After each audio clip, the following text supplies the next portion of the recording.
YouTube is full of videos of guys turning these KTM EXCs into the so-called ultralight unicorn adventure bike. The problem is, almost every video I see of guys doing that follows the same basic formula. They go buy a brand new $16,000 bike, then they throw $10,000 in mods at it, and pretty soon they have a $26,000 motorcycle. If you're in the States, it's probably closer to $20,000. If you're like me and you have a regular job, that's just more than you can afford.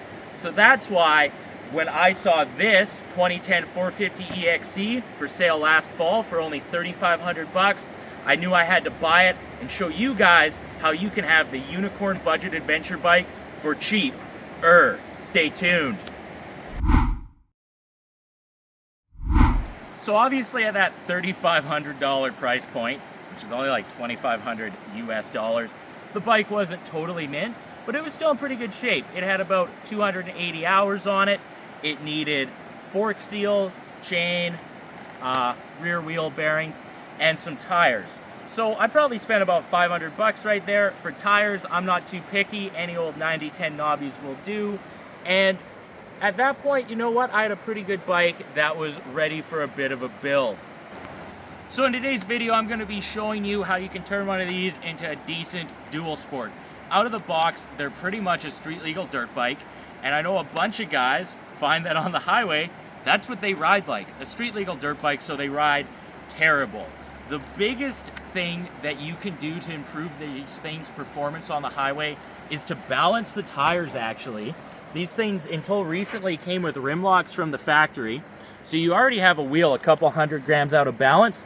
I just got these spoke weights on Amazon. There's a bunch of videos about how you can do this yourself, but for 20 bucks, I probably doubled the comfort on the highway. So I'd try that first to get it going better. Second cheap thing you can do, from the factory, they come with these really low profile diamond grips. I like them for single track, but for dual sport and highway service, you want to get something a lot softer. So I got these cushy lock-on grips. I also like the Pillow Top Grips Pro Taper cells. A couple other comfort things that are maybe a little less mission critical, but still reasonably priced. I got these Amazon foot pegs, 40 bucks. I've used those on a few bikes, and yeah, they are unreasonably good for the price. 40 bucks? Yeah, can't beat it. A couple other things you can do that are kind of cheap. Handguards will help you out with some wind protection and obviously protection from sticks and stuff. So we're gonna lump that in with comfort. And begrudgingly, the biggest comfort mod on these bikes aren't cheap. The stock seats really suck.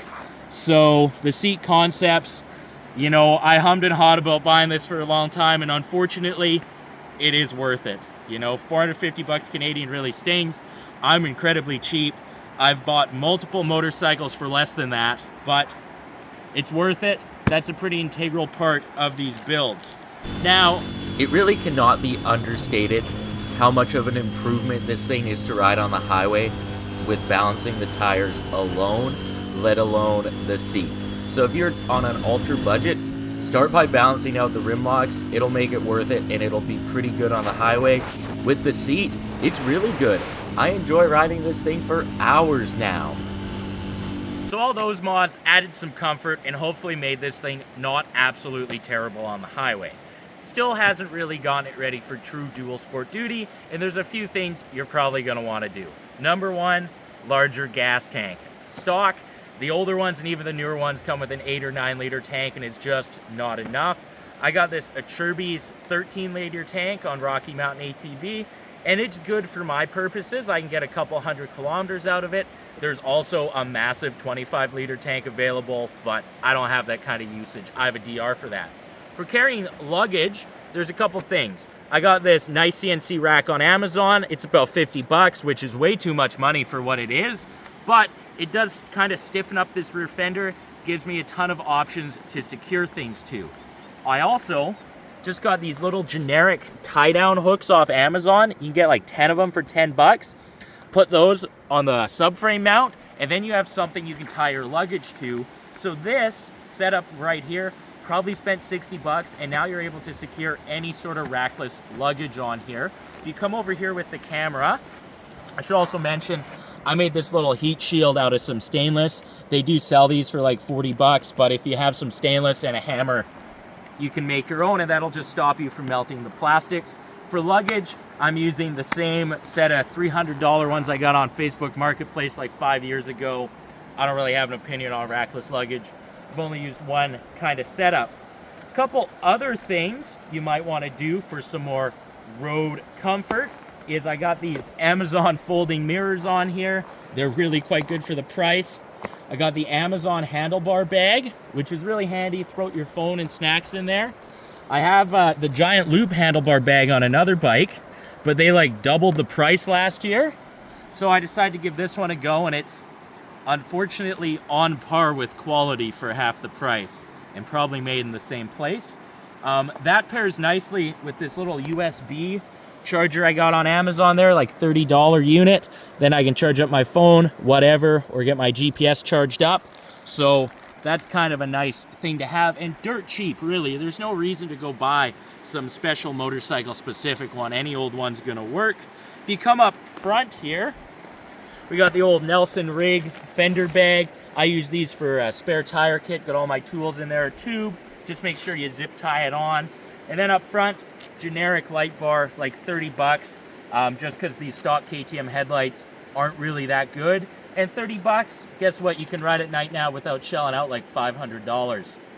So in terms of bike protection, you know, the regular formula is handguards, like I mentioned, and then a skid plate, along with some radiator guards.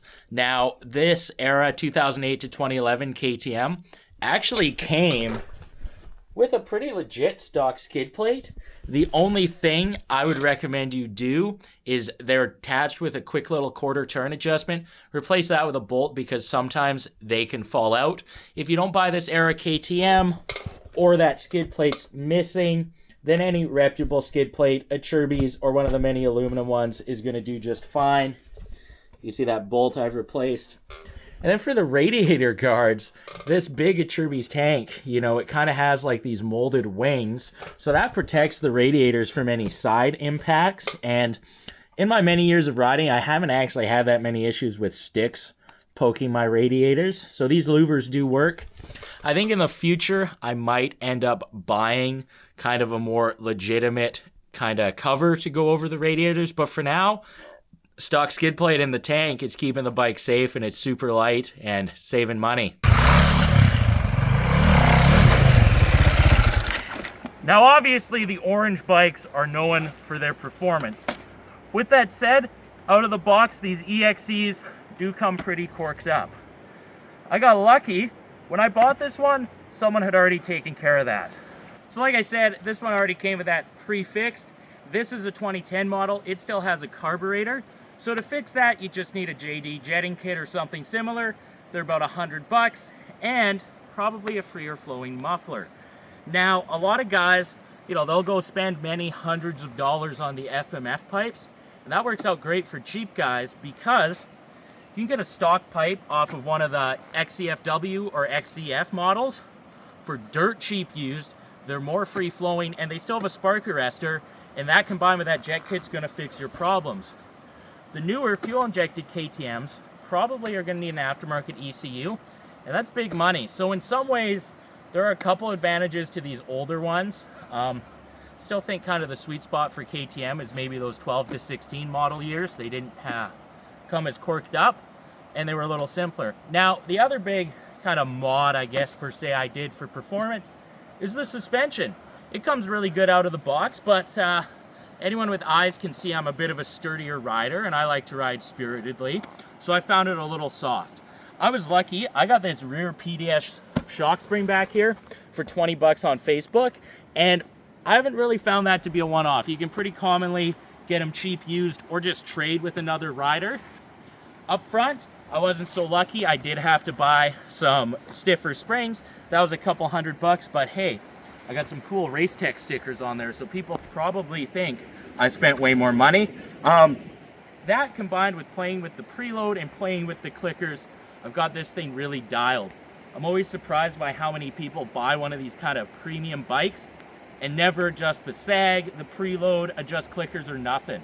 KTM paid money, and you paid money to have that adjustable suspension. Use it, play with it, and you're gonna find some great performance benefits out of it.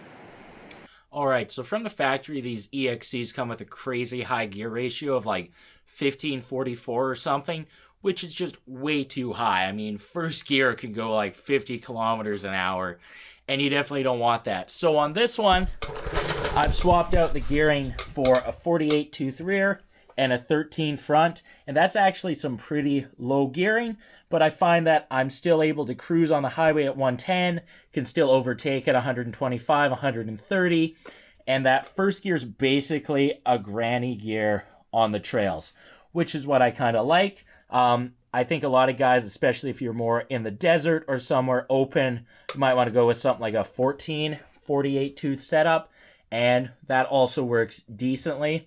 One thing about these KTMs, the front sprocket is mounted with this spring washer here, and if you replace it more than once or twice, it's going to lose its pressure, and your counter shaft seal is going to stop leaking, so kind of always replace that washer if you're swapping out front sprockets.